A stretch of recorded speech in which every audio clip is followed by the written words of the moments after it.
স্ত্রী আর শিশু সন্তান নিয়ে ঢাকার বীরপুর এলাকায় ভাড়া বাসায় বসবাস করতেন চুয়াডাঙ্গার শঙ্করচন্দ্র গ্রামের শাহরিয়ার শুভ। একটি বেসরকারি প্রতিষ্ঠানে চাকরি করতেন।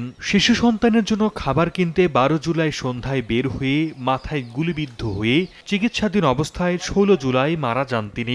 সুন্দর একটা ছোট্ট সংসার একেবারে ধুলায় মিশে গেল। আমরা চাই যে এই ফ্যাসিবাদীদের অবশ্যই দৃষ্টান্তমূলক শাস্তি হোক। চুয়াডাঙ্গার আলমডাঙ্গার কয়রাডাঙ্গা গ্রামের তরুণ ব্যবসায়ী মাসুদ রানা ঢাকার মিরপুর এলাকায় পুলিশের ছোড়া গুলি মাথায় বিদ্ধ হয় ৪ আগস্ট বিকেলে। চিকিৎসাধীন অবস্থায় রাতেই মারা যান তিনি। দুজনের মরদেহ গ্রামের বাড়িতে দাফন করা হয়। আন্দোলন চলাকালীন ঢাকাতে অনেকে গুলিবিদ্ধ হন। আহতের অনেকে এখনও চিকিৎসাধীন রয়েছেন।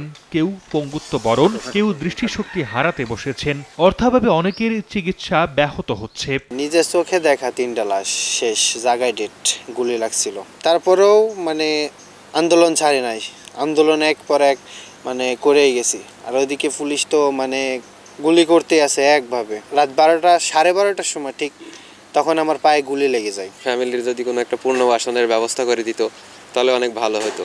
নিহতদের পরিবার ও আহতদের জন্য কাজ করে যাচ্ছে বলে জানায় বৈষম্য বিরোধী ছাত্র আন্দোলন। আর্থিক সহায়তা, তাদের খোঁজ খবর নেওয়া, এগুলো চলমান আছে।